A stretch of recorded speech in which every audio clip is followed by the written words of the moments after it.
ஹல்லேலூயா. கர்த்தர் நல்லவர், அவர் கிருபை என்றும் உள்ளது. ஹல்லேலூயா. சாதாரணமாக பெர்க்மன்ஸ் பாட்டை பாடி இந்த ஊழியத்தை நான் தொடங்கினேன். எனக்கு ஒன்றுமே தெரியாது. ஆனாலும் கர்த்தர் இந்த நாளிலும் கூட தேவன் நடத்தி வருகிற இந்த ஊழியத்திற்காக நான் ஆண்டவருக்கு நான் நன்றிகளை ஏறெடுக்கிறேன். கர்த்தர் நல்லவராகவே இருக்கிறார். ஹல்லேலூயா. இந்த வருடம் தொடங்கின முதல் மாதத்திலிருந்து இந்த கடைசி மாதம் வரைக்கும் கர்த்தர் கண்ணின் மணி போல பாதுகாத்து இந்த ஜெப கூட்டத்தை கர்த்தர் நடத்தி வருகிறார். இது முழுக்க முழுக்க தேவனுடைய கிருபை. ஹல்லேலூயா. இன்னைக்கு சாட்சி சொல்ல நமக்கு நேரம், எதுக்குமே நேரம் இல்லை இன்னைக்கு. ஆனாலும் கூட நான் ஒரு சிறிய சாட்சியை சொல்லி நான் தொடங்க விரும்புகிறேன்.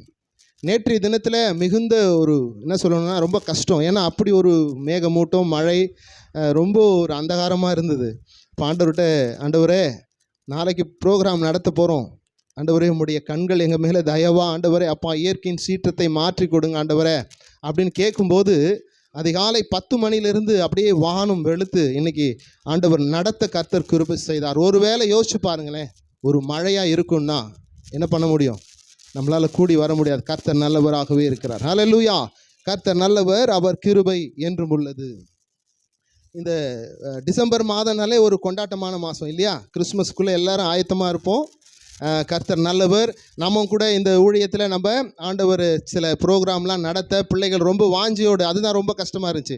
எல்லாம் ஆயத்தப்படுத்தினாங்க. ஒருவேளை இயற்கை நமக்கு சாதகமாக இல்லைன்னா என்ன பண்ண முடியும்? இது சாதாரண தேவன் நடத்துகிற ஊழியம். ஹல்லேலூயா. கர்த்தர் நிறைவாய் நிறுத்தியிருக்கிறார். அதற்காக கர்த்தரை நான் ஸ்தோத்தரிக்கிறேன். இந்த நாளிலும் கூட நாம் இந்த கிறிஸ்மஸ் ப்ரோக்ராமுக்காக நம்ம டைம் கொடுக்கணும். சீக்கிரமாய் வேகமாய் நம்ம ஆண்டவருடைய வார்த்தைக்குள்ளே கடந்து போகலாம். ஆவியானவர் நம்மோடு கூட இடைப்படும்படிக்காய் நாம் ஒரு விசையாய் கண்களை மூடி தேவனை நோக்கி பார்க்கலாம். கர்த்தாவே, இரக்கமும் மகா கிருபையும் நிறைந்த எங்கள் பரலோக தந்தையே, ஆண்டவரும் இரட்சகருமாகிய இயேசு கிறிஸ்துவின் நாமத்தினாலே தகப்பனே, இதோ இந்த வேளையிலே வருகிறோம். என் தேவன் ஆண்டவரை நீர் ஆயத்தப்படுத்தி ஆண்டவரை கொடுத்த இந்த கூட்டத்திற்காய் நன்றி. என் தேவன் துவக்கம் முதல் முடிவு வரை உம்முடைய பிரசன்னம் எங்களோடு கூட இருந்து நடத்தட்டும். சுருக்கமாய் ஆண்டவரே, அப்பா ஆவியானவரே, அப்பா நீர் இடைப்படும்படிக்காய் தகப்பனே உம்முடைய பாதத்தில் ஒப்பு கொடுக்கிறேன். நாங்கள் சிறுகட்டும், என் தேவாதி தேவன் எங்களில் பெருக. கர்த்தாவே நீர் கிருபை செய்யுங்க.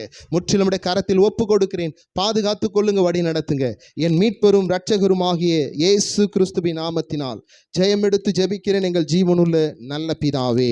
ஆமேன், ஆமேன்.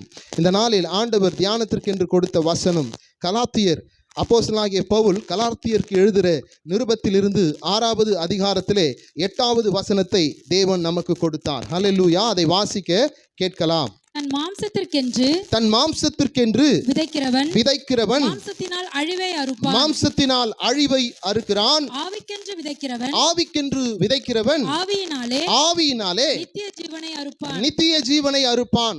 தேவாதி தேவன் இந்த வசனத்திலே 2 காரியங்களை நம்மோடு கூட பேசுகிறார். விதைப்பை குறித்து பேசுகிறார். விதைப்பு என்பது என்ன? இந்த உலகத்திலே இந்த வசனத்தின்படி பார்க்கும்போது இந்த உலகத்தில் நாம் வாழ்கின்ற வாழ்க்கை தான் அந்த விதைப்பு. ஹல்லேலூயா. நீ அன்றாட உன் வாழ்க்கையை எப்படி விதைக்கிறாய்? இங்கே 2 காரியம் சொல்லப்படுகிறது. ஒருவன் மாம்சத்தில் விதைக்கிறான், ஒருவன் ஆவியில் விதைக்கிறான். ஹல்லேலூயா. மாம்சத்தில் விதைக்கிறவன் அழிவை அறுக்கிறான், ஆவியில் விதைக்கிறவனோ நித்திய ஜீவனை சுதந்தரிக்கிறான். ஹல்லேலூயா. இந்த இடத்துல பார்க்கும்போது நாம் விதைக்கிற விதை எப்படியா இருக்கிறது? அப்போ மாம்சத்தில் விதைக்கிறது யாரு என்று நாம் ஒரு கேள்வி கேட்கணும். நாம் யோசித்து பார்க்கணும். ஆவியில் விதைக்கிறவர்கள் யார் என்று பார்ப்போம்னால் தேவனை அறியாதவர்கள். தேவன் என்று அறிய அவர்களுக்கு என்ன இல்லை? மனதில்லாத இருக்கிறவர்கள். ஹல்லேலூயா. கர்த்தர் அங்க சொல்றார், மாம்சத்தில் விதைக்கிறவன் மாம்சத்தின் அழிவை அறுக்கிறான், ஆவியில் விதைக்கிறவனோ அவன் நித்திய ஜீவனை அறுப்பான். ஹல்லேலூயா. அப்போ உலகத்தின்படி வாழ்ந்து கொண்டிருக்கிற மனுஷன் எப்படி விதைக்கிறான்? மாம்சத்தின்படி விதைக்கிறான். அந்த மாம்சத்தின்படி விதைக்கிறவன் என்ன ஒண்ணுமே இல்லாத, அவன் என்ன சொல்லணும்னா ஒண்ணுமே இல்லாத இருக்கிறானா? இல்லை, உன்னையும் என்னையும் காட்டிலும் அவன் சிறப்பாய் இருக்கிறான். அவன் படிப்பிலும் பெரியவனாய் இருக்கிறான், பதவியிலும் பெரியவனாய் இருக்கிறான், அவன் எல்லாவற்றிலும் அவன் பெரியவனாய் இருக்கிறான். ஆனால் அவனுக்குள் இல்லாதது ஒன்று என்ன? ஜீவன் இல்லை. ஹல்லேலூயா. அவன் மாம்சத்தில் விதைக்கிறபடியினாலே அங்க என்ன இல்லை? அவனுக்கு ஜீவன் இல்லை. ஆனால் உனக்கும் எனக்கும், நீயும் நானும் ஆவியில் பிறந்திருக்கிறோம். எத்தனை பேர் ஆவியில் ஞானஸ்தானம் எடுத்து கைகளை உயர்த்துங்க. இன்னும் நிறைய பேர் ஞானஸ்தானம் எடுக்காம இருக்கிறீங்க. ஹல்லேலூயா. கிறிஸ்து நமக்குள் பிறக்கணும். ஆமென். ஞானஸ்தானத்திற்கு சீக்கிரமா ஒப்பு கொடுங்க. கர்த்தர் உங்களை ஆசீர்வதிப்பார். ஹல்லேலூயா. ஞானஸ்தானத்தில் பிரவேசித்த ஒவ்வொருவரும் ஆவியில் விதைக்கிறவர்களாய் இருக்கிறோம். ஆமென். ஹல்லேலூயா. அதை தான் இங்க வசனம் சொல்லும் பொழுது என்ன சொல்லுகிறது? மாம்சத்தில் விதைக்கிறவன் அழிவை அறுக்கிறான், ஆவியில் விதைக்கிறவனோ அவன் நித்திய ஜீவனை அவன் அறுக்கிறவனாய் இருக்கிறான். ஹல்லேலூயா. சத்தியத்தை அறியாதவன், சத்தியத்தினால் விடுதலை ஆகாதவன், குமாரன் விடுவிக்காதவன் தான் மாம்சத்தில் விதைக்கிறவன். ஆனால் அவனிடத்தில் ஒன்றும் இல்லையா? எல்லாம் இருக்கு. பணம் இருக்கு, பொருள் இருக்கு, அவனுக்கு கார் இருக்கு, பங்களா இருக்கு. ஆனா அவனுக்கு என்ன இல்லை? ஆவி இல்லை, நித்திய ஜீவன் இல்லை. அவன் அழிவை தான் அறுத்து கொண்டிருக்கிறான். இதை நீ போய் சொல்லுவேன்னா இந்த சிலுவையின் உபதேசம் அவனுக்கு எப்படி இருக்கு? பைத்தியகாரத்தனமா இருக்கும். ஆனால் இதை ஏற்றுக்கொண்டு விசுவாசிக்கிற உனக்கும் எனக்கும் அது ஜீவனாய் இருக்கிறது. ஹல்லேலூயா. கர்த்தர் ஜீவன் கொடுக்கிறவராய் இருக்கிறார். ஆகவே நீயும் நானும் எப்படிப்பட்டவராய் இருக்கிறோம்? ஆவியில் பிறந்தவர்களாய் இருக்கிறோம். ஹல்லேலூயா. ஆவியில பிறந்தவர்களாய் நாம் இருக்கிறோம். ஹல்லேலூயா. கர்த்தர் சொல்லுகிறார், மாம்சத்தில் விதைக்கிறவன் மாம்சத்தினாலே அழிவை அறுக்கிறான், ஆவியில் விதைக்கிறவனோ நித்திய ஜீவனை பெறுகிறான். ஹல்லேலூயா. அறுக்கிறான். அப்போ ஆவியில் விதைக்கிறவன் யார்? ஆவியில பிறந்தவன் தான் ஆவியில விதைக்க முடியும். ஹல்லேலூயா. என் ஆண்டவராகிய இயேசு கிறிஸ்து ஆவியில் பிறந்தவர். எதுல பிறந்தவருங்க? ஆவியில பிறந்தவர். அவர் வானத்தையும் பூமியும் படைத்த சர்வ வல்லமையுள்ள தேவன். அவர் பூமியிலே மனிதனாய் இறங்கி வந்தார். எதற்காக தெரியுமா? உன்னையும் என்னையும் மீட்பதற்காக அவர் மனிதனாய் இறங்கி வந்தார். ஹல்லேலூயா. மனுஷன் பிறக்கிற வண்ணமாய் அவர் பிறக்கவில்லை. அவர் எப்படி பிறந்தார்? பரிசுத்த ஆவியினாலே பிறந்தார். அவர் தெய்வம் மனிதனாய் இந்த பூமிக்கு இறங்கினார். இந்த மாதத்திலே 25ஆம் தேதியிலே நாம் கொண்டாடுகிறோம் கிறிஸ்மஸ். அதை நாம் எதற்காக அவர் வந்தார் என்பதை மாத்திரம் நாம் அறிந்து கொள்ள வேண்டியது அவசியமாய் இருக்கிறது. அவர் மாம்சமாய் இந்த பூமிக்கு மனிதனாய் பிறந்தவர். எப்படி பிறந்தார்? மனிதன் பிறக்கிறது போல அல்ல, அவர் ஆவியிலே பிறந்தார். ஹல்லேலூயா. சங்கீதங்களின் புஸ்தகங்களிலே 2வது அதிகாரத்திலே ஆண்டவர் சொல்லுகிறார், உன்னதமான பரிசுத்தத்திலே அவர் உன்னதத்திலே என்ன பண்ணாராம்? அவரை அபிஷேகம் பண்ணினாராம். ஹல்லேலூயா. 2வது அதிகாரத்திலே வாசிங்கம்மா. நன்றி ஆவியானவரே. 6வது வசனத்தை வாசிக்க கேட்கலாம். நான் என்னுடைய பரிசுத்த பர்வதமாகிய சீயோன் மீதில் என்னுடைய ராஜாவை அபிஷேகம் பண்ணி வைத்தேன் என்றார். தீர்மானத்தின் நான் எதற்காக அபிஷேகம் பண்ணினேன்? அந்த தீர்மானத்தின் விவரத்தை நான் சொல்லுவேன். கர்த்தர் என்னை நோக்கி நீர் என்னுடைய குமாரன், இன்று நான் உன்னை ஜெனிப்பிக்கிறேன். ஹல்லேலூயா. தீர்மானத்தின் விவரம் என்ன? ஹல்லேலூயா. உன்னையும் என்னையும் விடுவிப்பதற்காக தேவன் எடுத்த தீர்மானத்தை அவருடைய குமாரனிடத்திலே சொல்லுகிறார். தீர்மானத்தின் விவரத்தை நான் உனக்கு சொல்லுவேன் என்று அவரை அபிஷேகித்து, ஹல்லேலூயா, யோவான் 3:16 படி தன்னுடைய ஒரே பேரான குமாரனை இந்த பூமிக்கு தந்தருளினார். உன்னையும் என்னையும் மீட்பதற்காக. இயேசு எதற்காக இந்த பூமியில் பிறந்தார்? உன்னையும் என்னையும் மீட்பதற்காக. ஹல்லேலூயா. அவர் மீட்பராக பிறந்தார். அவர் மீட்கும் பொருளாக அவர் இந்த பூமிக்கு கொடுக்கப்பட்டார். அவர் தீர்மானத்தின் விவரத்தை ஆண்டவர் அங்கே யாரிடத்துல சொல்லுகிறார்? தன் குமாரனிடத்துல சொல்லுகிறார். அதை தான் ஏசாயா தீர்க்கதரிசி சொல்லும் பொழுது ஏசாயா 9:6 என்ன சொல்லுகிறார்? ஒரு பாலகன் நமக்கு பிறந்திருக்கிறார், ஒரு குமாரன் கொடுக்கப்பட்டிருக்கிறார், கர்த்தருடைய துவம் அவர் தோளின் மேலே. பிதாவாகிய தேவனுடைய திட்டம் அவர் தோளின் மேல் வைக்கப்பட்டது. அவர் அதை சுமந்தவராய் இறங்கி வந்தார். தீர்மானத்தின் விவரத்தை நான் உனக்கு அறிவிப்பேன்.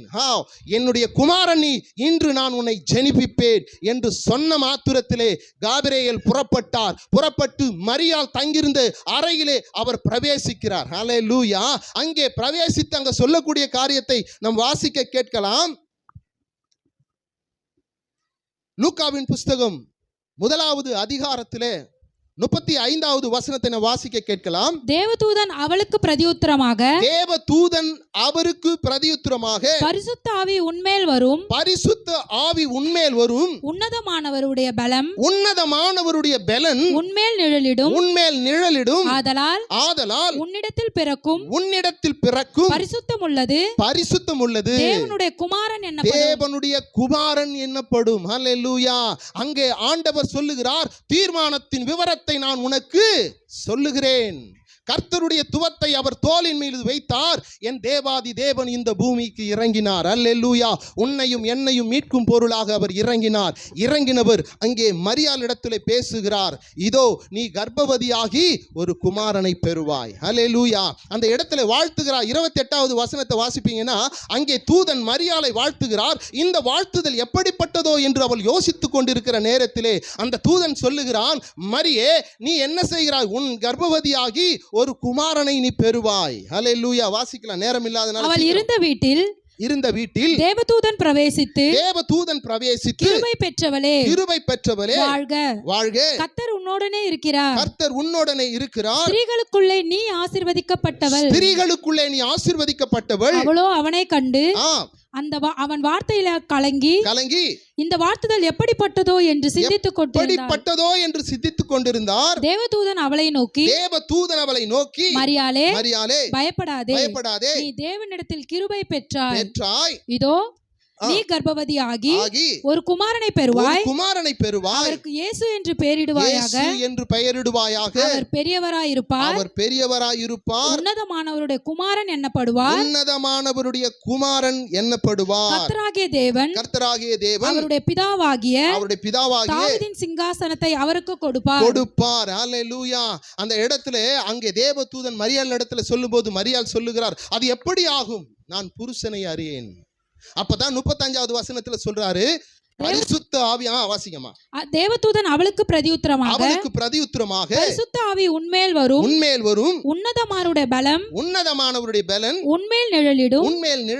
ஆதலால் உன்னிடத்தில் பிறக்கும் பரிசுத்தம் உள்ளது தேவனுடைய குமாரன் எண்ணப்படும். ஹல்லேலூயா. இது எப்ப நடக்குது? மரியாளுக்கு நிச்சயதார்த்தம் நடக்கிறதுக்கு முன்னாடியே இவைகள் நடந்து தேவனுடைய பலன் அவளுக்கு கிடைத்து தேவாதி தேவன் பரிசுத்த ஆவியினாலே அவர் கர்ப்பம் தரிக்கப்பட்டார். அல்லேலூயா. மத்தேயின் புஸ்தகம் 1வது அதிகாரத்துல 18 முதல் 20 வரைக்கும் வாசிப்பீங்கன்னா ஆண்டவருடைய வரலாற்றை எங்க சொல்லுகிறார். அவர் பிறப்பை குறித்து பேசுகிறது. வாசிக்கலாம். இயேசு கிறிஸ்துவினுடைய ஜனனத்தின் விவரமானது அவருடைய தாயாகிய மரியாள் யோசேப்புக்கு நியமிக்கப்பட்டிருக்கையில் அவர்கள் கூடி அதாவது திருமணமாகி அவர்கள் கூடி வரும் முன்னே அவள் பரிசுத்த ஆவியினால் கர்ப்பவதியானாள் என்று காணப்பட்டது. அவள் புருஷனாகிய யோசேப்பு நீதிமானாயிருந்து அவளை அவமானப்படுத்த மனதில்லாமல் ரகசியமாய் தள்ளிவிட யோசனையாயிருந்தான்.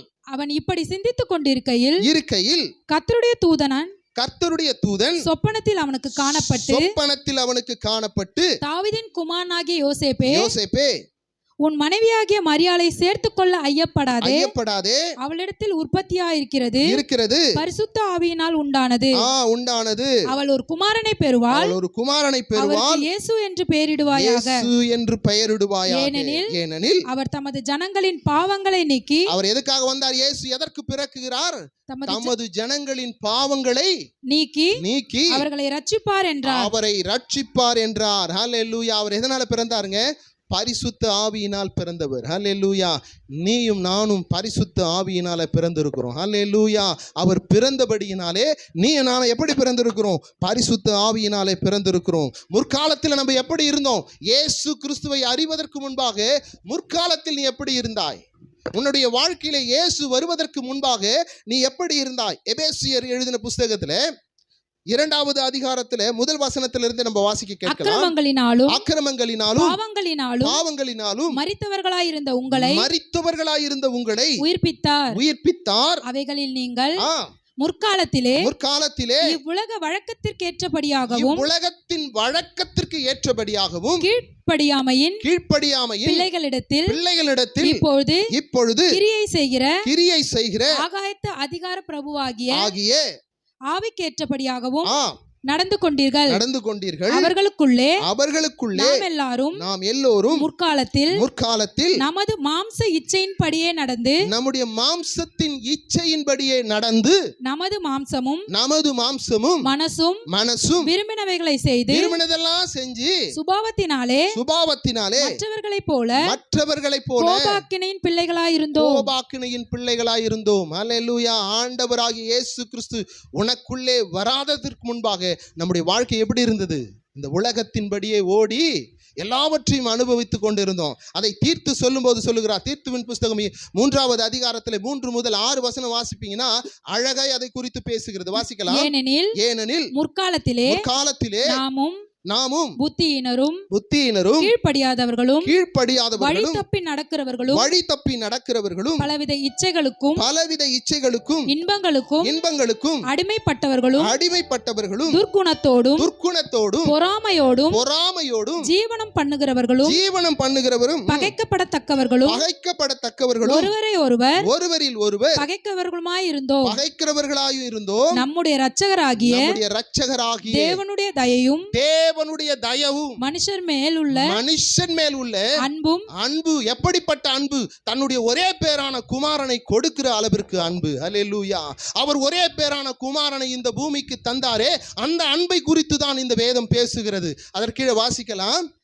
மனுஷர் மேலுள்ள அன்பும் பிரசன்னமானார். என் தேவாதி தேவன் இந்த பூமியிலே மனிதனாய் பிரசன்னமானார், பிறந்தார். ஹல்லேலூயா. அவர் பிறந்து பிரசன்னமான போது வாசிக்கலாம். நாம் செய்த கிரியைகளின் நிமித்தம் நாம் செய்த நீதியின் நிமித்தம் அவர் நம்மை ரட்சியாமல் தமது இரக்கத்தின்படியே மறுஜென்ம முழுக்கினாலும் ஹல்லேலூயா. இத நல்லா கவனிக்கணும்.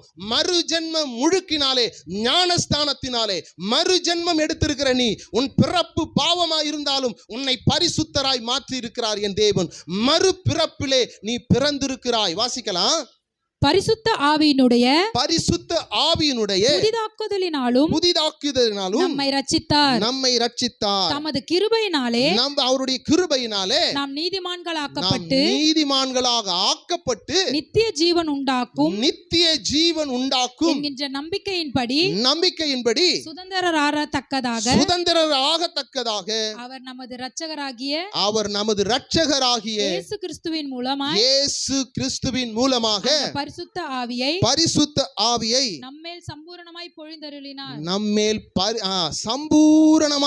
பொழிந்தறிந்தார். அல்லேலூயா. அல்லேலூயா. முற்காலத்தில் நம்ம இருந்தோம். எப்படி இருந்தோம்? உலகத்தின்படி வாழ்ந்திருந்தோம். எப்ப நீ ஞானஸ்தானம் எடுத்தையோ அப்பவே நீ ஆவியில் பிறந்து விட்டாய்.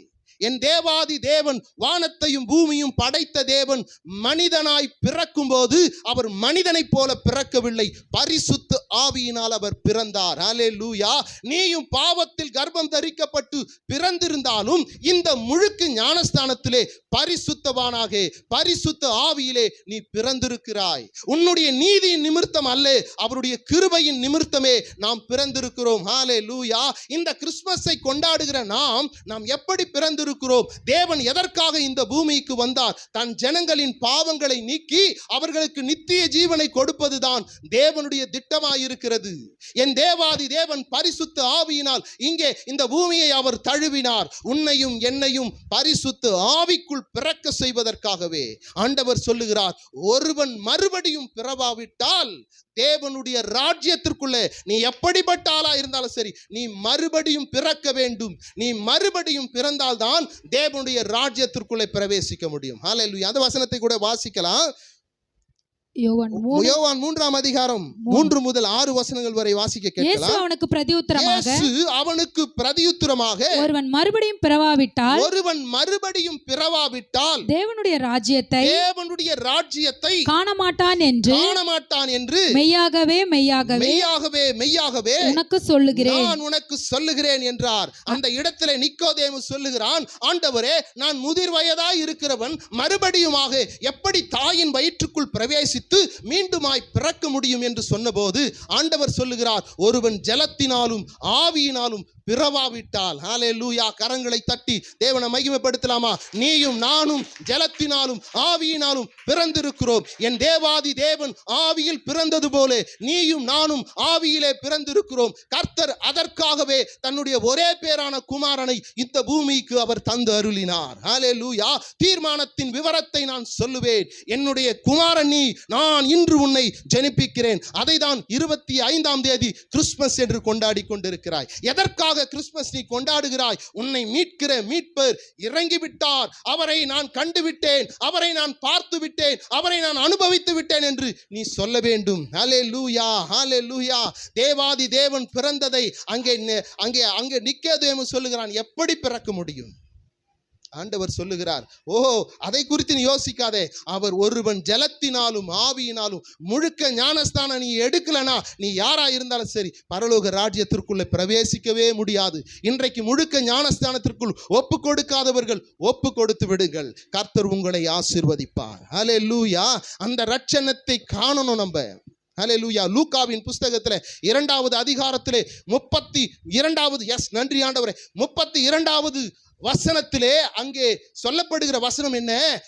ரட்சணத்தை என் கண்கள் கண்டது. ஹல்லேலூயா. யார் சொல்றது? ஹல்லேலூயா. வாசிக்கலாம். உம்முடைய ரட்சண்யத்தை என் கண்கள் கண்டது என்றார். ரட்சண்யத்தை என் கண்கள் கண்டது என்று சொன்னது யாருமா? அவரை குறித்து சொல்லப்பட்டவர்கள் யோசேப்பும் அவருடைய தாயாரும் ஆச்சரியப்பட்டார். அதாவது தேவாதி தேவனை நியாயப்பிரமாண காலத்தின்படி அவருக்கு காணிக்கை பலி செலுத்தும்படிக்கு ஆலயத்திற்கு கொண்டு வராங்க. கொண்டு வரும் பொழுது அந்த இடத்திலே யார் காத்திருக்கிறது? யாருமா காத்திருக்கிறது? அப்போது சிமியோன் என்னும் பெயர் கொண்ட ஒரு மனுஷன் அவருக்காக காத்திருக்கிறார். சிமியோனுடைய காரியம் என்ன? தேவன் சொல்லுகிறார், நீ ரட்சணத்தை காணுவரை நீ மரணம் அடைவதே இல்லை. ஹல்லேலூயா. அதை காணும் வரை நீ மரணமே அடைவதில்லை என்று அவன் அவருக்காய் காத்திருந்தான். பரிசுத்த ஆவி அவன் மேல் தங்கி இருந்தது என்று தேவன் சொல்லுகிறார். ஆதி காலத்திலே ஆதியாகமம் துவங்கி மல்கியா வரை ஆவியில் பிறந்தவன் ஒருவனும் கிடையாது. ஆவியானவர் தங்கி இருந்தார். ஆனால் புதிய ஏற்பாட்டின் காலத்தில் நீயும் நானும் ஆவியில் பிறந்திருக்கிறோம். ஹல்லேலூயா. இதுதான் புதிய ஏற்பாட்டின் காலம். ஹல்லேலூயா. நீயும் நானும் ஆவியில் பிறந்திருக்கிறோம். இதை நாம் தெரிந்து கொள்ள வேண்டும். எதற்காக தேவன் வந்தார்? உன்னையும் என்னையும் மீட்பதற்காகவே. ஹல்லேலூயா. கர்த்தர் நல்லவராகவே இருக்கிறார். ஆண்டவர் எதற்காக இந்த பூமிக்கு பிறந்தார் அம்மா? உன்னையும் என்னையும் மீட்பதற்காகவே. யோவான் 1ஆம் அதிகாரத்தில் 33வது வசனத்தை நம்ம வாசிக்கலாம். யோவான் சொல்றாரு, யோவான் என்ன செய்யறாரு? ஜலத்தினால் என்ன பண்றாரு? ஞானஸ்தானம் கொடுக்கிறார். யோவான் சொல்லுகிறார், நான் உங்களுக்கு மனம் திருந்துதலுக்கு என்று ஜலத்தினால் நான் உங்களுக்கு ஞானஸ்தானம் கொடுக்கிறேன். எனக்கு பின் வருகிறவர் என்னிலும் வல்லவர். அவர் பாதரட்சியின் வார்களை தொடுவதற்கு கூட எனக்கு அருகதை இல்லை. அவர் என்ன செய்வாரே? உங்களுக்கு பரிசுத்த ஆவியினாலும் அக்கினியினாலும் ஞானஸ்தானம் கொடுப்பார். ஹல்லேலூயா. யோவான் 1:33 வாசிக்க கேட்கலாம். நானும் இவரை அறியாதிருந்தேன். நான் இவரை அறியாதிருந்தேன். யோவான் சொல்றாரு, அவர் யாருன்னே நான் அறியாம இருந்தேன். ஆனாலும் ஜலத்தினால் ஞானஸ்தானம் கொடுக்கும்படி என்னை அனுப்பினவர் ஆவியானவர் இறங்கி யார் மேல் தங்குவதை நீ காண்கிறாயோ அவரே பரிசுத்த ஆவியினால் ஞானஸ்தானம் கொடுக்கிறவர் என்று எனக்கு சொல்லி இருந்தார். ஹல்லேலூயா. அங்க சொல்றார் யோவான் இடத்திலே, பிதாவாகிய தேவன் அனுப்பினார் அல்லவா, ஆவியானவர் அவரோடு கூட பேசுகிறார். நீ ஞானஸ்தானம் கொடுக்கும்போது பரிசுத்த ஆவியானவர் இறங்கி யார் மேல் தங்குகிறாரோ அவர்தான் என்ன பண்ணுவாரு? பரிசுத்த ஆவியினாலும் அக்கினியினாலும் உனக்கு ஞானஸ்தானம் கொடுப்பார். மார்க்குவின் புஸ்தகம் 1வது அதிகாரத்திலே 10வது வசனத்திலே இயேசு கிறிஸ்து, யோவான் 9 வாசிங்கன்னா, யோவான் இடத்திலே யோர்தான் நதியிலே ஆண்டவர் ஞானஸ்தானம் எடுத்து கரையேறின போது பரிசுத்த ஆவியானவர் புறாவின் வடிவில் இறங்கி அவர் மேல் அமர்ந்தார். ஹல்லேலூயா. வாசிக்கலாமா? அவர் ஜலத்திலிருந்து கரையேறின உடனே வானம் திறக்கப்பட்டது. ஆவியானவர் புறாவைப் போல் தன்மேல் இறங்குகிறதை கண்டார். அன்றியும் நீர் என்னுடைய நேசகுமாரன், உம்மில் பிரியமாயிருக்கிறேன் என்று வானத்தில் இருந்து ஒரு சத்தம் உண்டாயிற்று. உடனே ஆவியானவர் அவர் வனாந்திரத்திற்கு போகும்படி ஏவினார். ஹல்லேலூயா. அதை குறித்து யோவான் சாட்சி கொடுத்தார். ஆமென். அங்கே யோவான் பார்க்கிறார், ஞானஸ்தானம் கொடுத்து கரையேறின உடனே பரிசுத்த ஆவியானவர் புறாவின் வடிவில் இறங்கினார். அவர்தான் உனக்கும் எனக்கும் ஞானஸ்தானத்தை கொடுக்க அவர் வல்லவராய் இருக்கிறார். ஹல்லேலூயா. அதற்காகவே தேவன் உன்னை ஆவியில் பிறப்பிப்பதற்காகவே தேவாதி தேவன் இந்த பூமிக்கு மனுஷனாய் இறங்கி வந்தார். ஹல்லேலூயா. ஆவியில் பிரவேசிக்கிறவன் தான் நித்திய ஜீவனுக்குள்ளே பிரவேசிக்க முடியும். ஆவியில் பிறக்கிறவன் தான் ஆவியிலே நடக்க முடியும். அதை தான் கலாத்தியரில் பேசும்போது பேசுகிறார். எப்படி பேசுகிறார்? ஒருவன் மாம்சத்தில் விதைப்பானேயானால் மாம்சத்தினால் அவன் அழிவை தான் அறுப்பான். ஒருவன் ஆவியில் விதைப்பானேயானால் ஆவிக்குள் பிறந்தவன் தான் ஆவிக்குள் விதைக்க முடியும். நீ ஆவியில் விதைப்பாயேயானால் நீ நித்திய ஜீவனை சுதந்தரித்துக் கொள்ளுவாய். மாம்சத்தில் விதைக்கிறவன் எல்லா சுகத்தையும் அனுபவிப்பான், ஆனால் ஒரு நாள் கைவிடப்படுவான். ஹல்லேலூயா. ஆவியில் பிறந்திருக்கிற நீ தேவனை நம்பி நம்பி நம்பி நீ ஓடும் பொழுது கர்த்தர் கடைசி நாட்களிலே உனக்கு நித்திய ஜீவனை கொடுக்கும்படி உன்னையும் என்னையும் சேர்த்துக்கொள்ள அவர் வரப்போகிறார். அதற்காகவே ஆண்டவராகிய இயேசு கிறிஸ்து இந்த பூமிக்கு அவர் வந்தார். ஹல்லேலூயா. வந்தவர் எப்படி சொல்லுகிறார்? யோவான் ஸ்நானகன் இதோ ஜலத்தினால் ஞானஸ்தானம் கொடுக்கிறார். இன்னும் கொஞ்ச காலத்திலே நீங்கள் என்ன பண்ண போறீங்க? ஆவியிலே ஞானஸ்தானம் எடுக்க போறீங்க. அப்போஸ்தலர் 1:4 சொல்லுகிறது.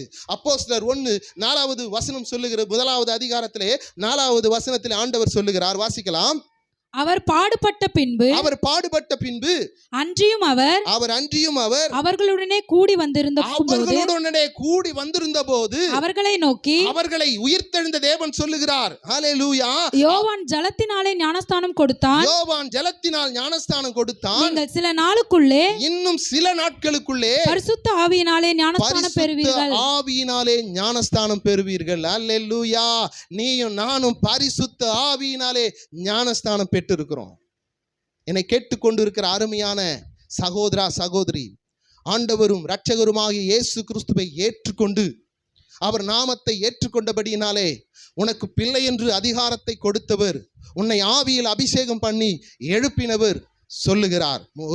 யோவான் 1 அதிகாரத்திலே 12வது 13வது வசனம் சொல்லுகிறது, என் நாமத்தை வாசிக்குமா, அவருடைய நாமத்தின் மேல் விசுவாசம் உள்ளவர்களாய் அவரை ஏற்றுக்கொண்டவர்கள் எத்தனை பேர்களோ அத்தனை பேர்களும் என்னுடைய பிள்ளைகளாகும்படி அவர்களுக்கு அதிகாரம் கொடுத்தார். அவர்கள் இரத்தத்தினாலாவது, நல்லா கவனிங்க, நாம் பிறந்திருக்கிறோம் மறுபடியுமாக இரத்தத்தினாலும் அல்ல, மாம்சத்தின் சித்தத்தினாலும் அல்ல, புருஷருடைய சித்தத்தினாலும் பிறவாமல் தேவனாலே பிறந்தவர்கள், தேவ ஆவியினால் பிறந்திருக்கிற. ஹல்லேலூயா. நீயும் நானும் தான் ஆவிக்குள் விதைக்க முடியும். மாம்சத்தில் விதைக்கிறவன் மாம்சத்தினாலே அழிவை தான் அறுப்பான். அவன் எத்தனை பெரியவனாய் இருக்கட்டும், அவன் அழிவிற்குள்ளதான் போய் கொண்டிருக்கிறான். ஆனால் ஆவியில் பிரவேசித்து ஆவியில் விதைக்கிற நீயும் நானும் ஒரு நாள் நித்தியத்தை ஹல்லேலூயா அறுக்க போகிறோம். ஆமென். ஹல்லேலூயா. கர்த்தர் நல்லவராகவே இருக்கிறார். நன்றி ஆவியானவரே. ஆண்டவர் அதற்காகவே இந்த பூமிக்கு பிறந்தார். இயேசு எதற்காக பிறந்தாருங்க? உன்னையும் என்னையும் ஆவிக்குள் பிரவேசிக்க செய்து உனக்கு நித்திய ஜீவனை கொடுப்பதே அவருடைய திட்டம். என்னுடைய தீர்மானத்தை நான் உனக்கு அறிவிப்பேன், நீ என்னுடைய குமாரன், நான் உன்னை ஜெனிப்பிக்கிறேன். அதை தான் ஏசாயா தீர்க்கதரிசி சொல்லும் போதும் சொல்லுகிறார். பாலகன் ஒருவர் பிறந்திருக்கிறார், குமாரன் கொடுக்கப்பட்டார், கர்த்தத்துவம் அவர் தோளின் மேலே, பிதாவாகிய தேவனுடைய திட்டம் அவர் தோளின் மேல் இருக்கிறது. அதை சுமந்தவராய் இறங்கினவர் அதை ஜெயம் கொண்டு போனார். ஹல்லேலூயா.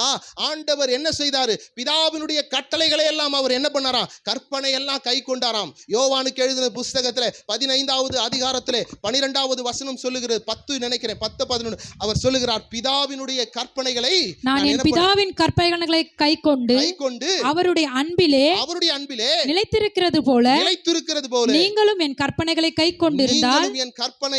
கொண்டால் என்னுடைய அன்பிலே நிலைத்திருப்பீர்கள். அல்லேலூயா. நிலைத்திருக்கணும் அவருடைய அன்பிலே.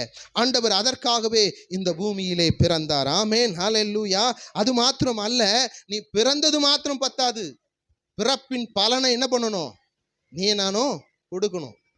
ஆண்டவர் தியானத்திற்கு என்று கொடுத்த வசனம் என்ன? கலாத்தியர் 6:8. மாம்சத்தில் விதைக்கிறவன் அழிவை அறுப்பான், ஆவியில் விதைக்கிறவன் நித்திய ஜீவனை அறுப்பான். ஆனா முதல் வசனம் சொல்லுகிறது, சகோதரர்களே யார குறிச்சு சொல்லுது? வாசிக்கமா. சகோதரரே, சகோதரரே, ஒருவன் யாதொரு குற்றத்தில் அகப்பட்டால், யாதொரு குற்றத்திலே, யார் அந்த ஒருவன்? யார் அந்த ஒருவன்? ஒருவன் யாதொரு குற்றத்திலே அகப்பட்டால், ஆவிக்குள்ளவர்களாகிய நீங்கள், ஆவிக்குள்ளாகி நீ நானும் ஆவியில பிறந்திருக்கிறோம். ஆவிக்குள்ளாய் இருக்கிற நீயும் நானும் வாசிக்கலாம். ஆவிக்குரியவர்களாகிய நீங்கள் சாந்தமுள்ள ஆவியோடு அப்படி ஒருத்தர் ரோட்ல குடிகாரனா பொறுக்கியா ஒருவேளை ஊதாரியாய் சுத்தி கொண்டிருப்பானா, அவனை பார்த்து ஐயோ நீ ஒதுகாம சாந்தமுள்ள ஆவியோடு கூட அவனை நீ அணுகி என்ன பண்ணணும்? ஆண்டவருக்கு நேராய் திருப்பணும். ஆண்டவருக்கு நேராய் திருப்பி நீயும் நானும் அடைந்த ரட்சிப்பை அவனுக்கு கொடுக்க வேண்டும். அல்லேலூயா. இதற்காகவே தேவன் உன்னையும் என்னையும் தெரிந்து கொண்டிருக்கிறார். சகோதரர்களே, ஒருவன் ஏதாகிலும் ஒரு குற்றத்தில் அகப்பட்டால் ஆவிக்குரியவர்களாகிய நீங்கள் அவனை மனம் பொருந்த செய்யுங்கள். என்ன பண்ணணுமா? அவன் மனம் திருந்தணும். எத்தனை பேர் இன்னைக்கு மனம் மாறி உட்கார்ந்துட்டு இருக்க? நானே ஒரு பொறுக்கி மனம் மாறி என் தேவனை ஏற்றுக்கொண்டபடியினாலே உங்களுக்கு முன்பாக கர்த்தர் நிறுத்திருப்பாரே. ஆனால் அதுபோல மனம் மாறின நீ யோசித்துப்பார். யாரோ ஒருவன் என்று நினைக்காதே. அதை தான் ஆண்டவருடைய கட்டளையிலே, பிரதான கட்டளையிலே சொல்லுகிறார். என்ன சொல்லுகிறார்? பிறனை. அந்த ஒருவன் தான் பிறன். யார் அந்த பிறன்? உன்னை நேசிக்கிறது போல பிறனை நேசிக்க வேண்டும். பிறனை நேசிக்க வேண்டியதுதான் அவசியமாய் இருக்கிறது. அதற்காக தான் என் ராஜாதி ராஜா இந்த பூமிக்கு இறங்கி வந்தார். உன்னையும் என்னையும் ஆவியிலே பிறக்க செய்தார். எதற்காக? அழிவுக்கு நேராய் ஓடிக்கொண்டிருக்கிற உன்னை நித்தியத்திற்கு நேராய் சேர்க்கும்படிக்காய் அவர் இறங்கி வந்தார். அதை தான் சங்கீதக்காரனிடத்தில் பேசும் பொழுது தேவ ஆவியானவரோடு கூட பேசுகிறார். இதோ உன்னதத்திலே என்னுடைய ராஜாவை நான் அபிஷேகம் செய்தேன். அபிஷேகம் செய்த தீர்மானத்தை நான் அவருக்கு சொல்லுவேன். சொல்லி நான் இந்த பூமிக்கு அனுப்பேன். நீ என்னுடைய குமாரன், இதோ நான் உன்னை ஜெனிப்பிக்கிறேன் என்று சொல்லி ஜெனிப்பித்த தேவன் தான் என் ஆண்டவராகிய இயேசு கிறிஸ்து. அவர் எதற்காக வந்தார்? தன் ஜனங்களின் பாவங்களை நீக்கி பரலோக ராஜ்யத்தில் சேர்ப்பதற்காகவே அவர் வந்தார்.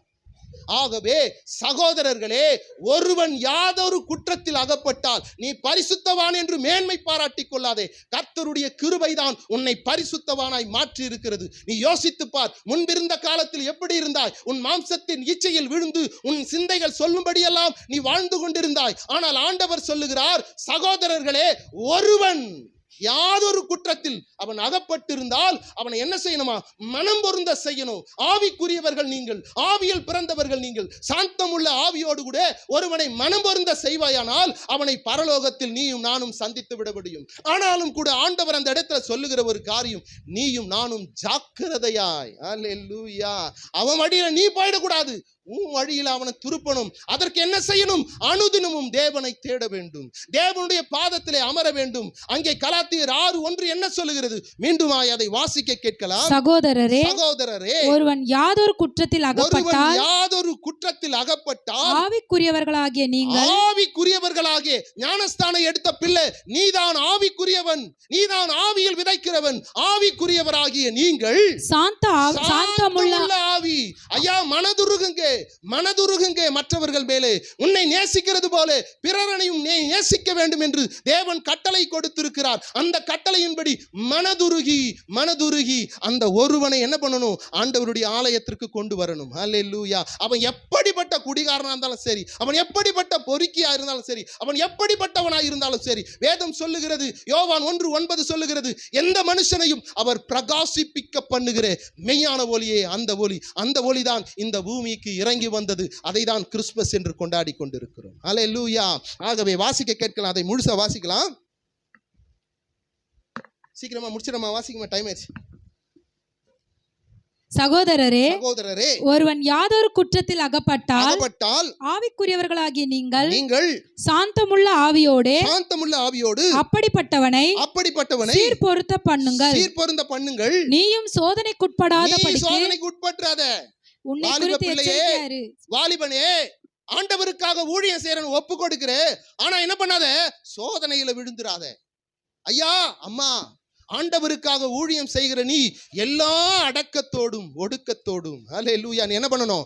ஆண்டவருக்கு ஊழியம் செய்யணும். வாசிக்கலாம். நீ வாசிக்கமா? அதை வாசி முடியும். நீயும் சோதிக்கப்படாதபடிக்கு உன்னை குறித்து எச்சரிக்கையாயிரு. நீ எச்சரிக்கையாயிரு. ஆத்துமா முக்கியம்தான். அதை விட உன் ஆத்துமா உனக்கு முக்கியம். ஹல்லேலூயா. ஆகவே நம்ம என்ன பண்ணணும்? ஜாக்கிரதையோடு கூட அந்த ஒருவன் சீர்பொருந்த செய்ய வேண்டும். ஒருவன் யாதொரு குற்றத்தில் அகப்பட்டால் ஆவிக்குரியவர்களே சாந்தமுள்ள ஆவியோடு கூட அவனை மனம் பொருந்த செய்யுங்கள். ஆகிலும் நீங்கள் ஜாக்கிரதையோடு கூட. ஹல்லேலூயா. தவறிடாதே. உன் நிலைமையை விட்டு தவறிடாதே. உன் பரிசுத்தத்தை விட்டு தவறிடாதே. அழகுல விழுந்துடாதே. மாயத்தில் மயங்கி விடாதே. கர்த்தர் ஒருவர் உனக்கு முன்பாய் நிற்கிறார். ஊழியம் செய்கிற நீ எப்படி ஊழியம் செய்யணும்? ஹல்லேலூயா.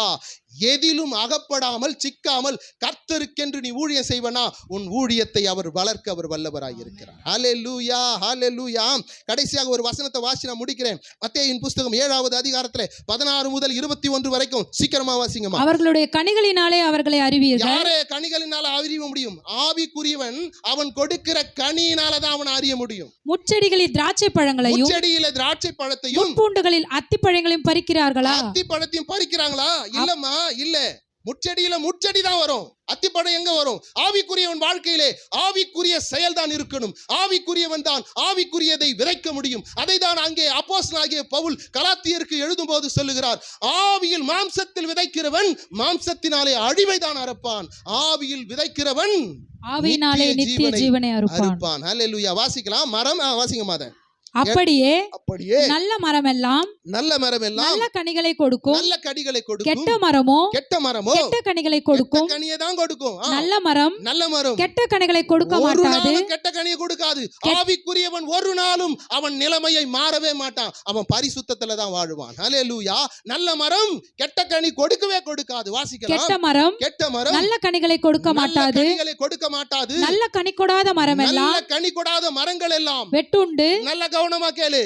நல்ல கனி கொடுக்காத மரம் எல்லாம் வெட்டுண்டு அக்கினியிலே போடப்படும். உன் கண்களை பரிசுத்தப்படுத்து. உன் இருதயத்தை பரிசுத்தப்படுத்து. உன் நினைவை பரிசுத்தப்படுத்து. உன் வாலிபம் ஒரு நாள் வயோதிபமாய் மாறி போகும். இந்த வாலிபம் உன்னோடு வராது. இந்த வாலிபத்திலே கர்த்தரை தேடுவாயேனால், ஆவியிலே நீ விதைப்பாயேனால், கர்த்தர் உனக்கு நித்திய ஜீவனை கொடுக்க அவர் வல்லவராய் இருக்கிறார்.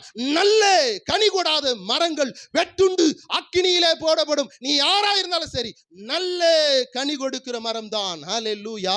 கொடாத மரங்கள் வெட்டுண்டு அக்கினியிலே போடப்படும். ஆதலால் அவர்களுடைய கனிகளினாலே அவர்களை அறிவீர்கள். பரலோகத்தில் இருக்கிற என் பிதாவின் சித்தத்தின்படி செய்கிறவன் எவனோ பரலோக ராஜ்யத்தில் பிரவேசிப்பானே அல்லாமல் என்னை நோக்கி கர்த்தாவே என்று வந்தனே, உம்மை நோக்கி கூப்பிட்டனே, எல்லாம் பண்ணியே, உன் கண்களில் எங்கேயா பரிசுத்தம்? உன் இருதயத்தில் எங்கேயா பரிசுத்தம்? உன் கைகளில் எங்கே பரிசுத்தம்? உன் நடைகளில் எங்கே பரிசுத்தம்? வெளியே போ அக்கிரமக்காரனே என்று துரத்துகிற தேவன் வருகிற நாட்கள் சீக்கிரமாய் இருக்கிறது. ஹல்லேலூயா. ஆகவே உன் இருதயத்தை பக்குவப்படுத்திக் கொள். நல்ல மரம் நல்ல கனியினால் அறியப்படும். வாசிக்கலாம். அதை தொடர்ந்து வாசி பிடிச்சிருங்க. பிரவேசிப்பதில்லை அந்நாளில் அநேகர் என்னை நோக்கி கர்த்தாவே உமது நாமத்தினாலே தீர்க்கதரிசனம் உரைத்தோம் அல்லவா? உமது நாமத்தினாலே பிசாசுகளை துரத்தினோம் அல்லவா? உமது நாமத்தினாலே அநேக அற்புதங்களை செய்தோம் அல்லவா என்பார்கள். அப்போது நான் ஒரு காலம் உங்களை அறியவில்லை. ஹல்லேலூயா. உன் பரிசுத்தத்தை காத்துக்கொள். தேவன் எதற்காக வந்தார்? உனக்கு நித்திய ஜீவனை கொடுப்பதற்காக வந்தார். பிதாவாகிய தேவன் தன்னுடைய ஒரே பேரான குமாரனை இந்த பூமிக்கு எதற்காக கொடுத்து அருளினார்? உன் ஆத்துமா உன் அழிந்து போகாதபடிக்கு நித்தியத்தில் சேர்ப்பதற்காகவே அவர் தன்னுடைய ஒரே பேரான குமாரனை கொடுத்தார். அந்த உன் ஆத்துமா அழியக்கூடாது என்பதற்காகவே இந்த உலகத்தின் பொக்கிஷத்தை உனக்கு கொடுக்க அவர் வல்லவராய் இருக்கிறார். என்னை கேட்டுக்கொண்டிருக்கிற அருமையான சகோதரா சகோதரி, ஆவிக்குரிய வாழ்க்கை சாதாரணமானது அல்ல. தேவாதி தேவன் நடுமத்தியின் வானத்தில் வருவார். அப்பொழுது அவர் கேட்கிற கேள்விக்கு நீ பதில் சொல்லிதான் ஆகணும். இன்னைக்கு பரிசுத்தவான் என்று நீ நிலை நிற்கிறது அல்ல, நிலை நின்று காட்டணும். ஹல்லேலூயா. நல்ல மரம் நல்ல கனி தான் கொடுக்கும். கெட்ட மரம் கெட்ட கனி தான் கொடுக்கும். ஹல்லேலூயா. மரத்தினாலே கனியை அறியலாம். ஹல்லேலூயா. கனியினாலே மரத்தை அறியலாம். ஹல்லேலூயா. நன்றி ஆவியானவரே. ரோமருக்கு எழுதின புத்தகம் 8வது அதிகாரத்திலே 5 முதல் 9 வரை வாசித்து நான் முடிக்கிறேன். நன்றி ஆவியானவர். அன்றியும் மாம்சத்தின்படி நடக்கிறவர்கள் மாம்சத்துக்குரியவர்களை சிந்திக்கிறார்கள். ஆவிக்குரியவைகளை சிந்திக்கிறார்கள். ஆவியின்படி நடக்கிறவர்கள் ஆவிக்குரியவைகளை சிந்திக்கிறார்கள். மாம்ச சிந்தை மரணம், ஆவியின் சிந்தையோ ஜீவனும் சமாதானமுமாம். எப்படி என்றால் மாம்ச சிந்தை தேவனுக்கு விரோதமான பகை. அது தேவனுடைய நியாயப்பிரமாணத்திற்கு கீழ்ப்படியாமலும் கீழ்ப்படிய கூடாமலும் இருக்கிறது. எந்த வசனம் வாசிக்கிறீங்க? ரோமர் 8வது அதிகாரத்துல 5லிருந்து 9 வரைக்குமா? வாசிங்க. மாம்சத்திற்குட்பட்டவர்கள் தேவனுக்கு பிரியமாய் இருக்க மாட்டார்கள். தேவனுடைய ஆவி உங்களில் வாசமாய் இருந்தால் நீங்கள் மாம்சத்திற்குட்பட்டவர்களாய் இராமல் ஆவிக்குட்பட்டவர்களாய் இருப்பீர்கள். கிறிஸ்துவின் ஆவி இல்லாதவன் அவருடையவன் அல்ல. கிறிஸ்துவனுடைய ஆவி உனக்குள்ள இருக்கணும். அந்த ஆவி உனக்குள்ள இல்லைன்னா நீ கிறிஸ்துவனே அல்ல. அல்லேலூயா. 9வது வசனம் வாசிங்க. தேவனுடைய ஆவி உங்களில் வாசமாய் இருந்தால் நீங்கள் மாம்சத்துக்கு உட்பட்டவராய் இராமல் ஆவிக்குட்பட்டவர்களாய் இருப்பீர்கள். கிறிஸ்துவின் ஆவி இல்லாதவன் அவனுடையவன் அல்ல. கிறிஸ்துவின் ஆவி உனக்குள்ள இருக்கணும். அல்லேலூயா. அந்த ஆவிதான் உன்னை நித்தியத்திற்குள் நடத்தும். அல்லேலூயா, அல்லேலூயா. அதை தான் ஆண்டவர் சொல்லுகிறார். கலாத்தியருக்கு எழுதும்போது என்ன சொல்றாரு? கலாத்தியர் 6:8 மாம்சத்திற்கென்று விதைக்கிறவன் மாம்சத்தினாலே அழிவை அறுப்பான். ஆவிக்கென்று விதைக்கிறவன் ஆவியினாலே நித்திய ஜீவனை அறுப்பான். ஹல்லேலூயா, ஹல்லேலூயா. ஆவிக்கென்று நீ விதைக்கணும். கர்த்தர் உன்னையும் என்னையும் ஆவியிலே உயிர்ப்பித்திருக்கிறார். ஆவியிலே உயிர் பெற்றிருக்கிற கர்த்தர் நிச்சயமாகவே பெரிய காரியங்களை செய்வார். இந்த நாளிலே கிறிஸ்துவின் பிறப்பை கொண்டாடுகிற நீயும் நானும் அவர் நமக்குள்ளே பிறக்க வேண்டும். அவருடைய எல்லா காரியங்களையும் நீ மனதில் கொள்ள வேண்டும். ஏனோ தானோ என்று வாழ்கிற வாழ்க்கை அல்ல கிறிஸ்துவ வாழ்க்கை. பயபக்தியோடு கூட தேவனை பற்றி கொண்டு வாழ்கிற வாழ்க்கை தான் கிறிஸ்துவ வாழ்க்கை. அல்லேலூயா. நம்ம மாமிசத்தில் என்ன பண்ணக்கூடாது? விதைக்கக்கூடாது. நம்ம ஆவியிலே விதைக்கணும். அல்லேலூயா.